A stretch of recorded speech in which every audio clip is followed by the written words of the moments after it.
Hello traders, hope you had a great day. So I want to show you right how to place trade on your pocket option account. Okay, I want to show you how to place a trade on your pocket option account. It is very simple. So if you can follow these steps, you can be able to place your trade comfortably and conveniently. Okay, so let's go straight to our pocket option account. Okay, let's go straight to our pocket option account. Okay, so this is our pocket option account. So what I'll be showing you here is on how to place a trade. Okay, how to place a trade on our pocket option account. So now we have a trade. Let's assume we have this trade and we want to place this particular trade that you are seeing on the screen. Okay, let's assume we want to place this particular trade we're seeing on the screen, this trade here. Okay, let's assume we want to place it.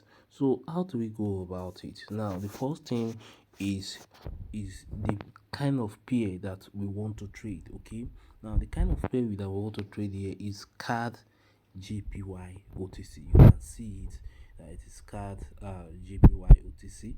Okay, so what we have to do is um look for card JPY on our pocket option account, and I think I've shown you where to do that.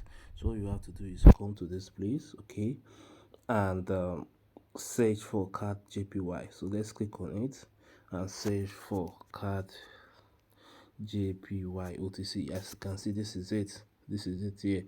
Card JPY OTC. Okay. Now, the next thing that we're asked to do is to set our time. Okay. They say expiration time. Expiration time is 5 minutes. You can see it here. Expiration time is 5 minutes. Now, what we have to do now is to come to our pocket option account.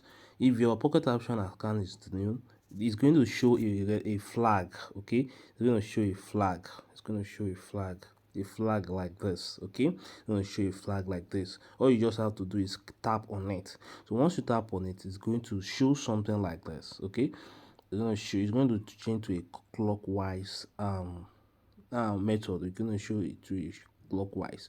Then all you have to do is come to this time here. You come to this time here. Okay, come to this time here. So now when you come there, you click on it and you set your time. This is the seconds, this is the minutes, and this is the hours.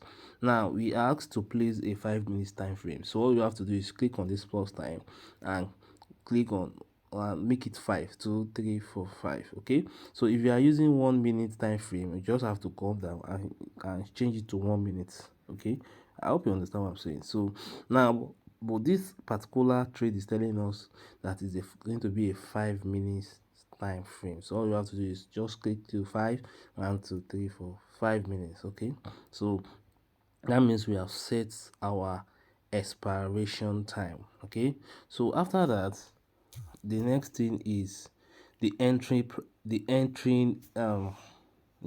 time, which is the time that we are going to enter this trade in a turn. So now let me explain this one. Now before you enter this trade, before they place this trade will be dropped in the signal group 5 minutes ahead of the time. Okay, so let's assume this trade is going to be placed 225 here.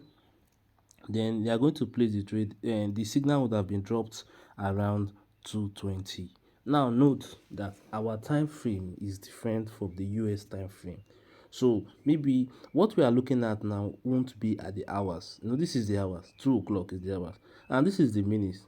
25, okay, is the minute. So what we are looking at now is the minute, which is the 25. Forget about the hours, focus on the minute. So if a trade is dropped at 225 and the time here is 10:25, so what we are looking at is the 25 the minutes time. So which means before the trade is dropped, the trade is always dropped 5 minutes ahead of the time. Okay, 5 minutes ahead. So like this trade now 225, now it will have must have been dropped 5 minutes before you place the trade. You understand? So it will must be only 220. 220. This is when the trade is going to be dropped. So you have 5 minutes to set up the trade that we are doing right now.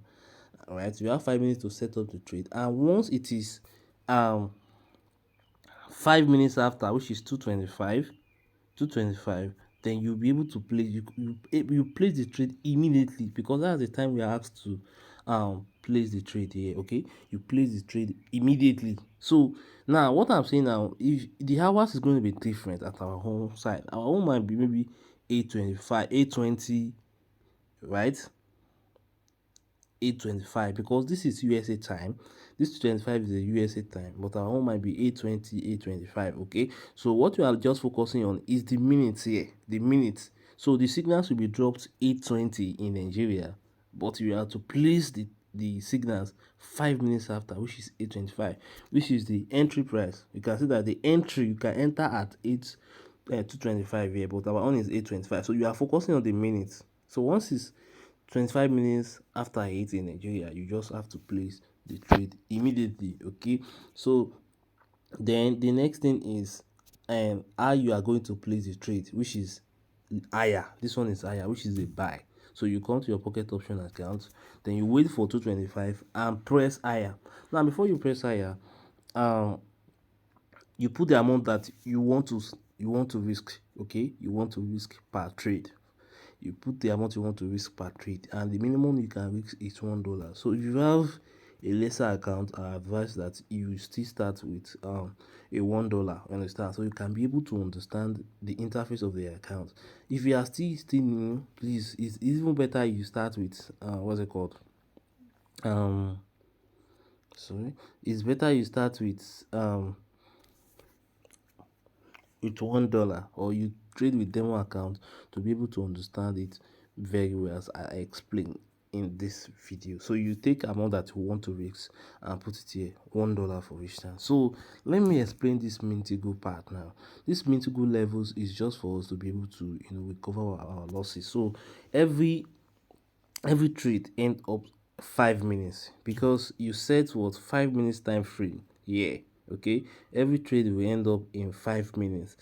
Every trade will end up in time. So this trade is expected to end in 5 minutes after you must have taken the trade. Okay, so which is 8:30. Okay, it's going to expire 8:30. So once it's 8:30 in Nigeria and you feel that okay, and let's assume it's 8:30 and the signal is not in profit yet, maybe you lost the first trade, all you just have to do is come to your amount. Okay, make it $2, which is you are plusing 1 + 1, and you click on what higher again. Okay, higher, which means you are coming to the Mintigo levels now, so that you can be able to recover your losses. You understand? So you click on $2 and place higher immediately. Okay, so but if it is on profit, you don't need to place any higher, you leave it like that, you're on profit. But if you are not on profit yet, you just place, you click on higher and continue to trade. So let's assume the Mintigo one also did not go in your direction. All you just have to do is you place another trade at 8:35, which is 5 minutes after you place the second trade. But this time you are using double of the amount that you placed, the double of the amount. Now you know that the second time you use $2, but this time you are using $4, which is 2 + 2. You use $4. Okay, now let's assume that 1 to 2 do not go. What we are going to use is $8, which is 4 + 4 is equal to 8. Okay, so you use $8 to continue the trade like that. So there's no way you go into go 1, 2, and 3 and you don't end up in profit. It's not possible, or probably unless if you don't understand how the direction of the signal. That's why we drop a strategy that you can be able to say, okay, this signal, this direction, no, it's going to be a certain that okay, this thing is going to be on my own personal direction. I hope you understand my point now. Okay, so that is it on that. It's very simple. Just higher and lower, set your time frame, and also be able to know the amount you have to risk. This place is to know the amount you have to risk. So if you risk $1 for instance, and you know it's not going to your direction, 5 minutes later you put in $2, it's 1 + 1. After you if your direction is not going the second time, you also plus 2 plus 2, which is also equals to 4, like that until you're able to go on to Mintigu 3. You understand? It's going to be a Mintigu 3 level. You understand? But then I still advise that you cut loss at Mintigu 2. That is if you have lower accounts, or probably you do not take the Mintigu levels. You understand? Once you take your first trade and you think that it is a loss, just leave it and wait for another trade, you understand, to come up. You understand? So in our signal group, you'll be getting access to all these signals, and this is how the signal is going to look like. This is how the signals is going to look like. So I'm just explaining to you how you are going to be able to place the trade on your pocket option account, which is very simple. Number one, search for the pairs that you want to trade, set your time frame, put the amount you want to risk, wait for the exact time that you want to place the trade, that the trade is expected to be placed, then click on either higher or lower, based on the direction that you are giving to place the trade. Then follow mythical levels by adding addition by doubling the money that you start with. So let's assume you start with $8, for instance, on your first trade, and it's a loss. You just have to put $16 to continue the trade. Okay, put $16 to continue the trade, like that until you're able to recover your losses. Or probably if you have a lower account, I advise that you just take the first trade, and if it is on loss, you wait for the next trade to occur. Okay, I think that's that on that. If you have any questions, just reach out to me or ask in the support group. We'll be able to answer to that. Thank you, and I wish you profitable market.